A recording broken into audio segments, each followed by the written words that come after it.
की जय, भक्त और भगवान की जय। हमने शिव जी के स्वरूप, विष्णु स्वरूप के बारे कथा सुनी हमने इसके पहले। आज हम उस कथा को आगे बढ़ाएंगे। रुद्र संहिता के 6ठे अध्याय हमारे पूरे हो चुके थे, तो अब हम शिव पुराण कथा का 7वां अध्याय प्रारंभ करेंगे शिव जी की कृपा से। भक्त और भगवान की जय।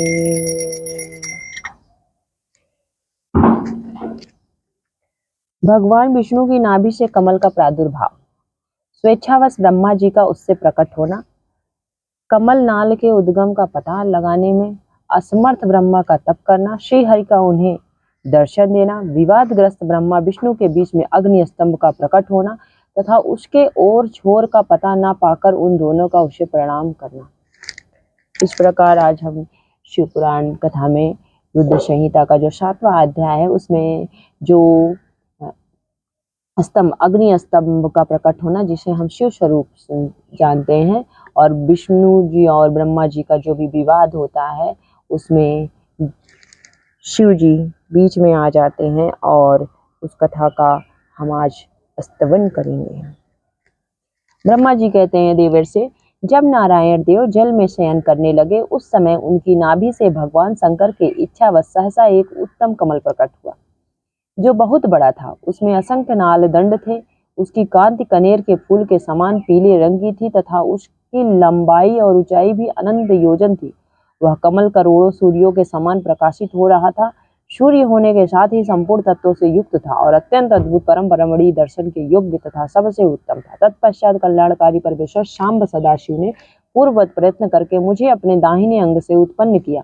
मुने उन महेश्वर ने मुझे तुरंत ही अपनी माया से मोहित करके नारायण देव के नाभि कमल में डाल दिया और लीला पूर्वक मुझे वहां से प्रकट किया। इस प्रकार उस कमल से पुत्र के रूप में मुझे हिरण्य गर्भ का जन्म हुआ। मेरे 4 मुख हुए और शरीर की कांति लाल हुई।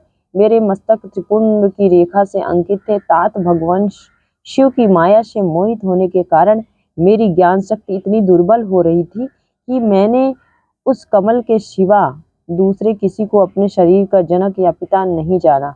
मैं कौन हूँ, कहाँ से आया हूँ, मेरा कार्य क्या है, मैं किसका पुत्र होकर उत्पन्न हुआ हूँ और किसने इस समय मेरा निर्माण किया है। इस प्रकार संशय में पड़े हुए मेरे मन में यह विचार उत्पन्न हुआ, मैं किस लिए मोह में पड़ा हुआ हूँ।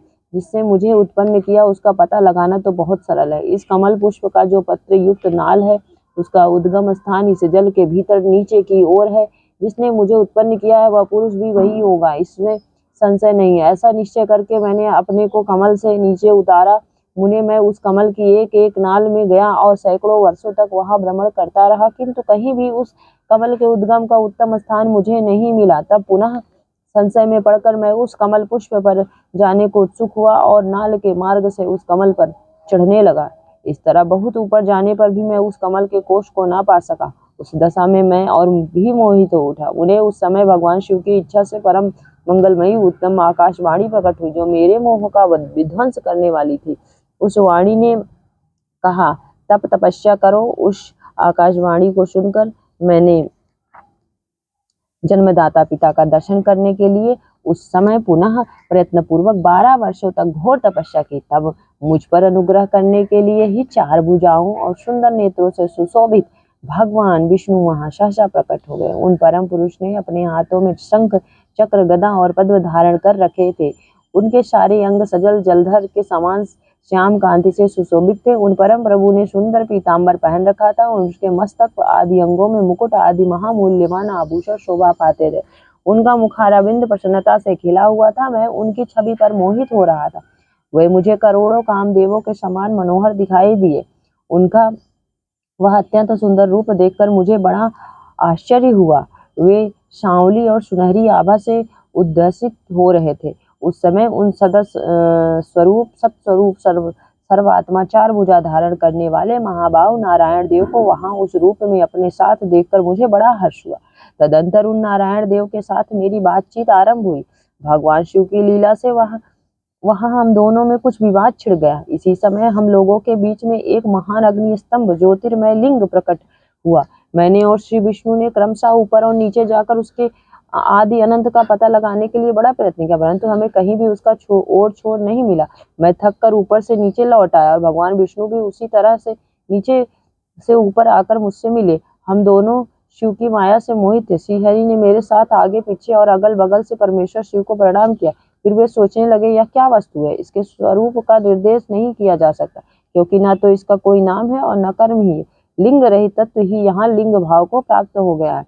ध्यान मार्ग में भी इसके स्वरूप का कुछ पता नहीं चलता है। इसके बाद मैं और श्रीहरि दोनों ने अपने चित्त को शस्त करके उस अग्निस्तंभ को प्रणाम करना आरंभ किया।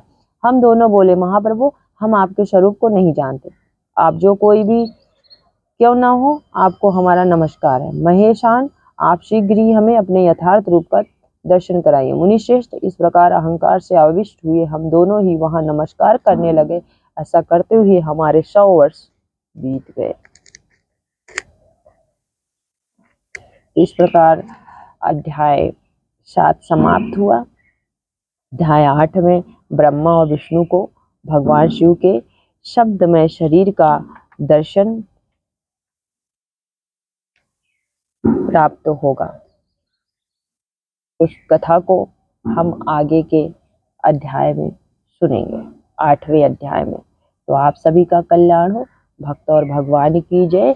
शिव पुराण कथा की जय। नमः पार्वती पतये हर हर महादेव। श्री शिवाय नमः।